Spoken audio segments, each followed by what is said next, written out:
90 minutes কালকে Madih Talal আমার চরম শত্রু রশিদ মাদিতালালের ডুয়েল কিন্তু আমরা দেখতে চলি। মিগুয়েল ভার্সেস প্রণয় হালদারের কিন্তু একটা আমরা কিন্তু ডুয়েল দেখবো এবং আমরা জানি যে প্রণয় ফিজিক্যাল ফুটবল খেলার চেষ্টা করে। নন্দা কুমারকে রাখতে চলেছি ডান দিকে, আমার মনে হচ্ছে কোচও রাখতে পারে। কালকে রাকিব ভার্সেস মোহাম্মদ সানানের একটা টিমটাই কিন্তু সেমিফাইনাল খেলেছিল এবং মোহনবাগান সুপার জায়ান্টের সাথে একটা তুল্যমূল্য লড়াই করেছিল। ডেবিউ হবে বলে আমার মনে হচ্ছে, এখন অব্দি অ্যান্টন সজবার্গের ডেবিউ হতে ইন্ডিভিজুয়াল ব্রিলিয়ান্সের ম্যাচ বার করার মতো প্লেয়ার দুটো টিমেই রয়েছে। নমস্কার সকলকে, বেঙ্গলি স্পোর্টস ডগের নতুন একটি ভিডিওতে। কালকে যুব ভারতী ক্রীড়াঙ্গনে বিকেল 5টা থেকে ইস্ট বেঙ্গল ভার্সেস জামশেদপুরের top of the table clash. Yes, এই মুহূর্তে top of the table clash এবং দুটো আনবিটেন টিম এইবারের ইন্ডিয়ান সুপার লিগের মুখোমুখি হতে চলেছে। এই লিগের এখন অব্দি যতটুকু খেলা যে সব থেকে বেশি গোল করা দল ইস্ট বেঙ্গল এবং ক্লিন শিট রাখা দল কিন্তু জামশেদপুর, দুজনে কিন্তু মুখোমুখি এবং বেশ কিছু ডুয়েলস নিয়ে আমরা এই ভিডিওতে আলোচনা করব। ম্যাচের প্রিভিউ করার চেষ্টা করব। ইস্ট বেঙ্গল কোন কোন জায়গায় জামশেদপুরকে চ্যালেঞ্জ করতে পারে, জামশেদপুর অ্যাওয়ে ম্যাচে এসে কতটা ইস্ট বেঙ্গলকে চ্যালেঞ্জ করতে পারে। আমরা কিন্তু জানি জামশেদপুর কিন্তু তাদের যেটা home ground JRD tata complex, সেইখানে কিন্তু তারা আউটস্ট্যান্ডিং পারফরমেন্স করে, কিন্তু অ্যাওয়েতে তাদের রেকর্ড কিন্তু অতটাও ভালো নয়। ডেফিনেটলি সব কিছু নিয়ে আলোচনা হবে। সকলকে বলবো যারা যারা এই মুহূর্তে ভিডিওতে জয়েন করেছো, দেখছো, শুরুতেই ভিডিওটাকে লাইক করে দিও এবং অবশ্যই সাবস্ক্রাইব করো এবং পুরো ভিডিওটা দেখবে।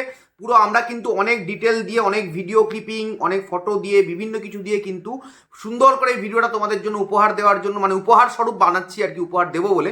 তো প্রত্যেককে বলবো তোমরা পুরো ভিডিওটা দেখো এবং দেখে তোমাদের কি মতামত সেটা অবশ্যই জানাবে। এবং এই ভিডিওটা দেখলে আশা করছি কালকের ম্যাচ সম্পর্কে তোমাদের মনে যা যা প্রশ্ন আছে সব টপিকটাই বা পুরো যে পয়েন্টগুলো রয়েছে সেইটা আমি পুরোটাই কিন্তু কভার করতে পারবো এই ভিডিওতে বলেই আমার মনে হচ্ছে। চলো আর বেশি সময় নষ্ট করবো না, ডেফিনেটলি কিন্তু ভিডিওটা আমরা শুরু করা যাক। এবং শুরু করার আগে আরেকটা কথা, এখন অব্দি যারা যারা ইনস্টাগ্রাম এবং ফেসবুকে আমাকে ফলো করোনি, ডেফিনেটলি বিভিন্ন সুন্দর সুন্দর রিলস কিন্তু তারা মিস করে যাচ্ছ, একদম মিস করো না। ডেফিনেটলি আমাকে ইনস্টাগ্রাম এবং ফেসবুকে ফলো করে নিও। কালকের ম্যাচ এবং অবশ্যই বিভিন্ন সোশ্যাল মিডিয়াতে বিভিন্ন জায়গায় বিভিন্ন ফটো ভিডিও দেখতে পাচ্ছি ইস্ট বেঙ্গলের সমর্থকরা এডিট করে বিভিন্ন ফটো ভিডিও পোস্ট করছে মাদিতালালকে নিয়ে স্পেশালি, এবং অবশ্যই মেসি বাউলি রয়েছে। এবং আমি একটা জিনিস বলি, দেখো মাদিতালাল কালকে যখন মাঠে নামবে ইস্ট বেঙ্গলের এগেনস্টে, মেসি বাউলি যখন ইস্ট বেঙ্গলের এগেনস্টে মাঠে নামবে, তারা হচ্ছে শত্রু, তারা আমার শত্রু, তাদের কোনো সিম্প্যাথি নেই, কোনো ভাব নেই, কোনো ভালোবাসা নেই। 90 মিনিটস কালকে মাদিতালাল আমার চরম শত্রু। After the match definitely Madih Talal, বা ম্যাচের আগে ম্যাচের পরে মাদিতালালের সাথে ডেফিনেটলি সমর্থকরা সহানুভূতি দেখাতে পারে, বাট 90 মিনিটস কোনো ছাড়াছাড়ি নেই, কারণ কালকে ইস্ট বেঙ্গলের 3 পয়েন্ট লাগবে। 3 ম্যাচে 9 পয়েন্ট নিয়ে আমাদেরকে টপ অফ দ্য টেবিলটাকে ধরে রাখতে হবে। তো মাদিতালাল মেসি বাউলির প্রতি কোনো প্রেম আমার এই মুহূর্তে নেই। এবং যারা ইস্ট বেঙ্গলের এগেনস্টে খেলে, সে ভারতবর্ষের ক্যাপ্টেনও যদি ইস্ট বেঙ্গলের এগেনস্টে ব্যাঙ্গালোরের হয়ে খেলে, তখনও সে আমার শত্রু। বুঝতেই পারছো কি বলতে চাইছি। এবং সেই জায়গায় সে তখন ভারতের ক্যাপ্টেন হিসাবে খেলে না, সে ব্যাঙ্গালোরের ক্যাপ্টেন হিসাবে খেলেছিল। এই নিয়ে ডিটেলে আমি আর যেতে চাইলাম না এই টপিকটাতে, তোমরা আশা করি বুঝতে পেরেছো কি বলতে চাইছি। এবং লাস্ট দুটো ম্যাচ যদি আমরা দেখি, জামশেদপুর কিন্তু 1 গোলে জিতেছে। প্রথম ম্যাচটা মাদিতালালের গোলে জিতেছে, দ্বিতীয় ম্যাচটা কিন্তু ভিনসি ব্যাটর গোলে জিতেছে। আমরা যদি প্রথম ম্যাচটার ক্ষেত্রে বলি, তোমরা যদি লক্ষ্য করো এই এবং মাদিতালালের যদি হিটম্যাপটা দেখো, মাদিতালালের যদি পারফরমেন্সটা দেখো, এবং মানে মেজরিটি অফ দ্য প্লেয়ার, তোমরা যদি প্রণয় হালদার থেকে শুরু করে মাদিতালাল, মেসি বাউলি থেকে শুরু করে মোহাম্মদ সানান, যারা যারা মোটামুটি ইম্প্যাক্টফুল ফুটবল খেলেছে। প্রথম ম্যাচে রাইতে চিকাওয়া স্টার্ট করেছিল জাপানের মিডফিল্ডার, সেকেন্ড ম্যাচে কিন্তু রাইতে চিকাওয়া স্টার্ট করেনি, নিকোলা স্টার্ট করেছিল।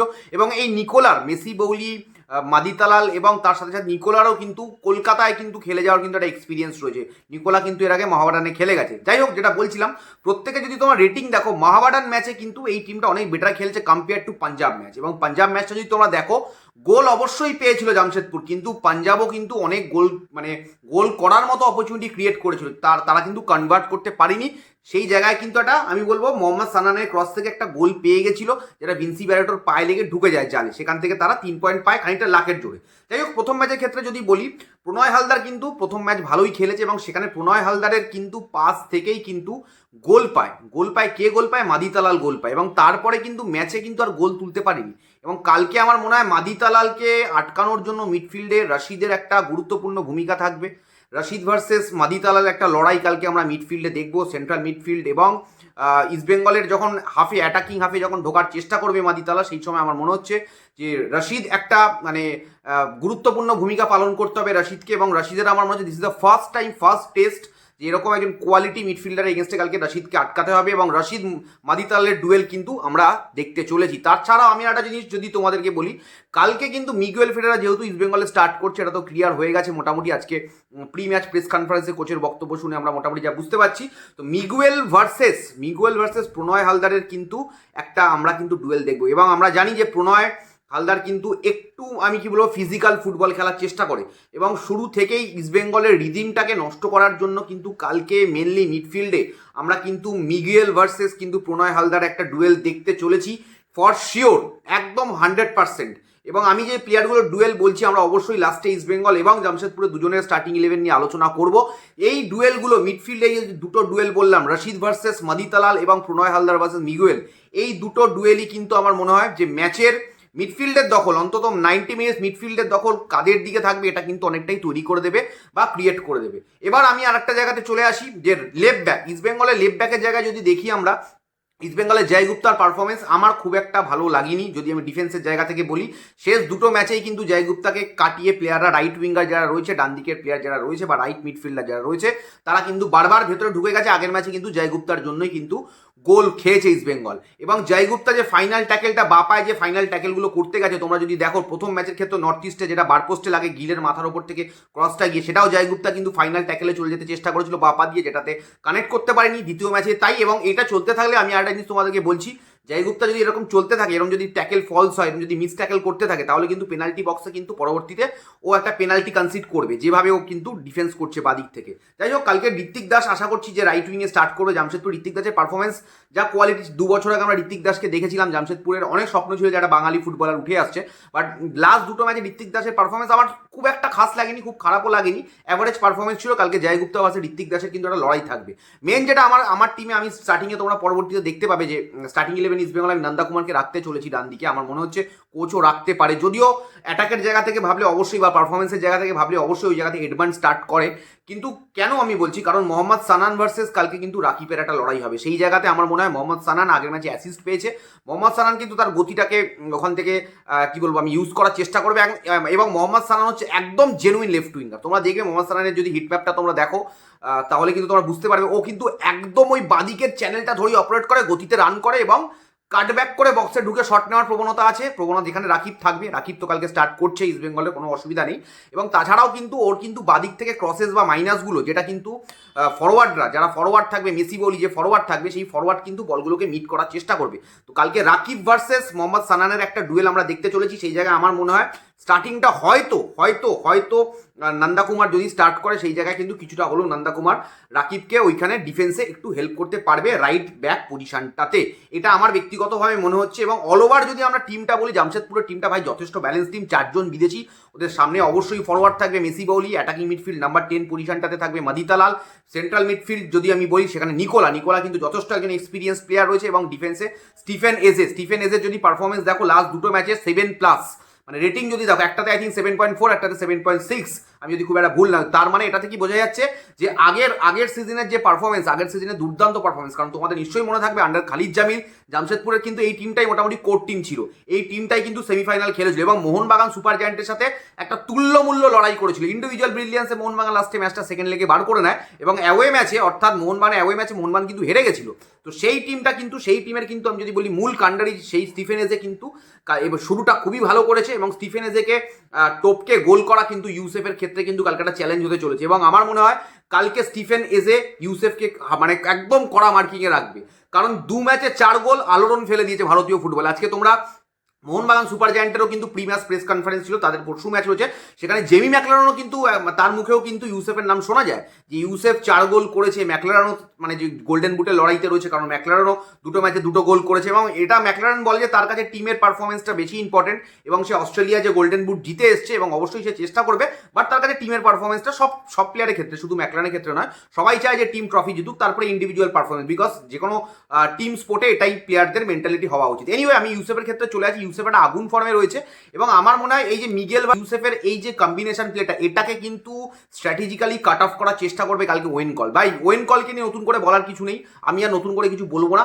কারণ ওয়েন কলকে নিয়ে যা বলার মোটামুটি আজকে সকালবেলা অস্কার বলেছে। ওয়েন কল সবাই আমরা জানি ভারতীয় ফুটবল একদম সাকসেসফুল কোচ, উনি যথেষ্ট মানে টেকনিক্যালি সাউন্ড নলেজেবল কোচ এবং উনি নিশ্চয়ই কালকে আমার মনে হয় প্রণয় হালদার, স্টিফেন এজে এরা কিন্তু ওই যে যেটা বলছিলাম মিগেলের সাথে যে কানেকশনটা বা মিগেলের সাথে যে কম্বিনেশনটা ইউসেফের সেটাকে কন্টিনিউয়াসলি ব্রেক করার চেষ্টা করবে এবং আমার মনে হচ্ছে যে ব্যাকলাইনটা হতে পারে জামশেদপুরের।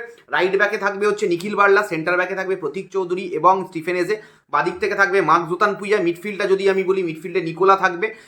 দেখো নিকোলার কিন্তু বাপাটা কিন্তু সুন্দর, সেট পিসে নিকোলা কিন্তু যথেষ্ট ভালো, যদিও মাদিতালাল থাকলে আমার মনে হয় মাদিতালালই বেশি সেট পিস নেবে এবং নিকোলার সাথে মিডফিল্ডে সেন্ট্রাল মিডফিল্ডটা নিকোলা খেলবে এবং ডিফেন্সিভ মিডফিল্ডটা কিন্তু প্রণয় খেলবে। আমি যদি ফরমেশনটা এইভাবে সাজাই, কারণ ওরা কিন্তু লাস্ট ম্যাচও এইভাবে স্টার্ট করেছিল 4-2-3-1, 3 ম্যান বলতে গেলে ডান দিক থেকে ঋত্বিক দাস, বাদিক থেকে মোহাম্মদ সানান এবং নাম্বার 10 পজিশন বা ফলস 9 পজিশন বা অ্যাটাকিং মিডফিল্ড পজিশন যাই বলো সেই জায়গায় মাদিতালাল এবং সামনে মেসি বৌলি।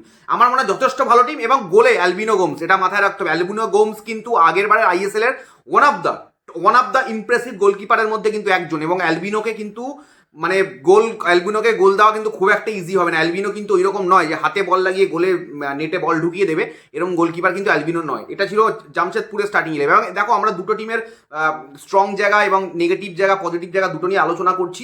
জামশেদপুর হয়তো খুব একটা ওপেন করতে পারেনি, অ্যাটাকের জায়গায় ফ্রি ফ্লোয়িং ফুটবল খেলতে পারেনি, তবে তাদের ডিফেন্স কিন্তু যথেষ্ট স্ট্রং, তারা এখন অব্দি গোল খায়নি। ইস্ট বেঙ্গলের স্টার্টিং ইলেভেন যদি আমার মনে হয় লেফট ব্যাকে জয়গুপ্তা, গোলে অবশ্যই গিল, লেফট ব্যাকে জয়গুপ্তা, রাইট ব্যাকে Rakib, left centre back Anwar Ali, right centre back Jeakson Singh, এটা তো 4 ম্যান ব্যাক হয়ে গেল।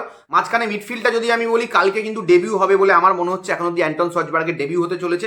ডেফিনেটলি অ্যাটাকিং মিডফিল্ডে অ্যান্টন সজবার্গ থাকবে, সেন্ট্রাল মিডফিল্ডে থাকবে হচ্ছে মিগেল ফেরেরা এবং ডিফেন্সিভ মিডফিল্ডে থাকবে হচ্ছে মোহাম্মদ রশিদ। কালকের ম্যাচে সম্ভবত সাউথ ক্রেসপো মিস করছে, সাউথ ক্রেসপো থাকছে না। এটা হচ্ছে ইস্ট বেঙ্গলের 3 ম্যান মিডফিল্ড। এবং যদি আমরা সামনের দিকে চলে যাই তাহলে দেখতে পাবো যে মাঝখানে অবশ্যই দ্য গোল মেশিন, 2 ম্যাচে 4 গোল করা এই মুহূর্তে ইন্ডিয়ান সুপার লিগের টপ স্কোরার ইউসেফ এজেজারি থাকবে এবং ডান দিকে আমি রাখবো নন্দা কুমার শেখারকে, বাদিকে বিপিন সিং। এটা স্টার্ট করতে পারি নন্দা কুমারের জায়গাতে এডমন্ডো স্টার্ট করতে পারে, সেটা দেখবো, সেটা কোচ ডিসাইড করবে। তবে আমার মনে হচ্ছে এই মুহূর্তে যে নন্দা কুমার স্টার্ট করলেও করতে পারে প্রথম 50-60 মিনিট, আর একবার হয়তো দেখে নিতে পারবে। তবে নন্দা কুমারের যদি পারফরমেন্স বলি আগের দিন, মানে নন্দা কুমারের জন্য কিন্তু হ্যাট্রিকটা করতে পারেনি ইউসেফ একদম হ্যাট্রিকটা হয়ে যেত যে ডান দিক থেকে গিয়ে বলটাও জাস্ট ওখান থেকে বাড়াতো, বলটা সামনে থেকে ইউসেফ বলটা পায়ে ঠেকাতো, ওর হ্যাট্রিকটা হয়ে যেত। যে বলটাকেও সেকেন্ড হাফে মিগেলের পাসটাকে বাইরে মারলো, মানে একদম জঘন্য পারফরমেন্স। সেই জায়গা থেকে বলতে গেলে ফার্স্ট হাফটা তাও একটা স্ট্যান্ডার্ড পারফরমেন্স দিয়েছিল, তাও আমি নন্দা কুমারকে রাখছি কিছু জায়গায়, কারণ খবর সেরকম শোনা যাচ্ছে। তবে আমি চাইবো নন্দা কুমার না থাকুক, ঠিক আছে, পারফরমেন্স কিন্তু থাকার মতো নয়, তবে যা শোনা যাচ্ছে নন্দা কুমার স্টার্ট করলেও করতে পারে। এই হচ্ছে কালকের টিম। এবং দেখো সব থেকে কঠিন চ্যালেঞ্জ ইস্টবেঙ্গল, নতুন করে বলার কিছু নেই, ইস্টবেঙ্গলের এই সিজনের সব থেকে কঠিন চ্যালেঞ্জ হবে, কারণ আমার মনে হয় যে টপ 4-5টা টিম থাকবে, তাদের মধ্যে Jamshedpur will be one of them এবং East Bengal definitely will be one of them. সেই দুটো টিমের মধ্যে খেলা এবং এই চ্যালেঞ্জগুলো তোমাকে নিতেই হবে। এবং সেই চ্যালেঞ্জের প্রথম চ্যালেঞ্জ কালকে টেকনিক্যালি অনেক জায়গাতে যে ম্যাচ আপগুলো বললাম, যে ডুয়েলগুলো বললাম, সেগুলো তো থাকবেই দুটো টিমের মধ্যে এবং ইন্ডিভিজুয়াল ব্রিলিয়ান্সের মানে ম্যাচ বার করার মতো প্লেয়ার দুটো টিমেই রয়েছে। মেসি বৌলি কিন্তু এখন অব্দি গোল পায়নি এবং মেসি বৌলি কিন্তু গোলের খিদে থাকবে কালকে এবং মেসি বৌলির হাইটের অ্যাডভান্টেজটাকে ওরা ইউজ করবে। এবং সব থেকে একটা জিনিস বলি যে মাদিতালালের মতো একজন ভালো সাপ্লাই করার, মানে সেট পিসে সাপ্লাই করার একজন ভিশন, এই মাদিতালালের কিন্তু ভিশনটা খুবই ভালো, এটা কিন্তু আমরা প্রত্যেকেই জানি। তো মাদিতাল কিন্তু সেট পিসে ভালো বল রাখতে পারে, তো সেই মাদিতালালের মতো একজন প্লেয়ার রয়েছে যেখানে পিছন থেকে এবং সামনে স্টিফেন এজে, মেসি বৌলির মতো হাইটের প্লেয়ার রয়েছে। আমরা জানি স্টিফেন এজের কিন্তু হেডিং এবিলিটি যথেষ্ট ভালো, তো সেই জায়গায় ইস্ট বেঙ্গল ডিফেন্সকে কিন্তু সতর্ক থাকতে হবে এবং আমাদের কিন্তু অল ইন্ডিয়ান ডিফেন্সই কালকে খেলবে, যেটা কারণ কেভিন সিবি এখন অব্দি নেই সেই জন্যই। এবং সেই ক্ষেত্রে কিন্তু আমাদের অল ইন্ডিয়া ডিফেন্সকে কিন্তু ওপেন হয়ে গেলে চলবে না। আমার চিন্তা হচ্ছে মেনলি সব থেকে বেশি জয়গুপ্তাকে নিয়ে, জয়গুপ্তার পারফরমেন্স আশা করবো আগের দিন সেকেন্ড হাফে কিন্তু মানে প্রথম হাফে যখন ও যেভাবে ও গোলটা খেয়ে যায়, তারপরে কিন্তু লাস্ট ম্যাচে কিন্তু সেকেন্ড হাফে কিন্তু যথেষ্ট ও ইমপ্রুভ করেছি। তোমাদের কি মনে হচ্ছে? আমাকে যদি প্রেডিকশন বলো, কালকের ম্যাচে প্রেডিকশন করা will be very difficult, it will be a very tough match. বিকেল 5টা থেকে ম্যাচ, ওয়েদার মোটামুটি থাকবে, কলকাতায় কিন্তু আস্তে আস্তে হালকা হালকা গরম পড়ে গেছে, তো সেই জায়গায় একটা কঠিন ম্যাচ হতে চলেছে ইস্ট বেঙ্গলের ক্ষেত্রে। এবং আমি সমর্থক হিসাবে অবশ্যই চাইবো যে আমরা 3 পয়েন্ট তুলে নিই, তবে কালকের ম্যাচটা কিন্তু বাকি দুটো ম্যাচের সাথে মানে গুলিয়ে ফেললে চলবে না। কালকের ম্যাচ যদি আমরা 1-0 ম্যাচটা বার করতে পারি, এনিহাও যদি আমরা 3 পয়েন্ট বার করতে পারি, সেটা ইস্ট বেঙ্গলের জন্য কিন্তু দুর্দান্ত রেজাল্ট হবে, কারণ ওয়েন কলের ছেলেরা কিন্তু কোনোভাবে ছেড়ে দেয় না। তোমাদের কি মনে হচ্ছে কালকের ম্যাচ নিয়ে? ডেফিনেটলি অবশ্যই যে ম্যাচ আপগুলো বললাম সেগুলো নিয়ে কি মনে হচ্ছে তোমাদের? যদি আরও কিছু অ্যাড অন করার থাকে ডেফিনেটলি কমেন্টে অ্যাড অন করো, সেটা নিয়ে আমরা আলোচনা করবো। থ্যাংক ইউ সো মাচ সকলকে। অবশ্যই বেঙ্গলি স্পোর্টস ব্লগ কালকে চলে আসবে লাইভ স্ট্রিমে বিকেল তোমাদের সকলের সাথে দেখা হচ্ছে কালকে বিকেলবেলা। এবং যেতে যেতে একটাই কথা বলবো, কনফিডেন্স আছে টিমের ওপরে লাস্ট দুটো ম্যাচের পারফরমেন্স ও দেখার পর। ওভার কনফিডেন্স নেই যে উড়িয়ে দেবো, দেখে নেবো, বাট এটুকু বলবো কনফিডেন্স আছে টিমের ওপরে, এইটুকুই। আর এর থেকে বেশি কিছু বলবো না। আশা করবো অ্যান্টন সোয়াচবার্গ কালকে ডেবিউতে আমাদের সকলকে চমক দেবে। থ্যাংক ইউ সো মাচ সকলকে। এখনের মতো ভিডিওটা এখানেই শেষ করলাম। দেখা হবে খুব তাড়াতাড়ি নতুন একটা ভিডিওতে। টাটা।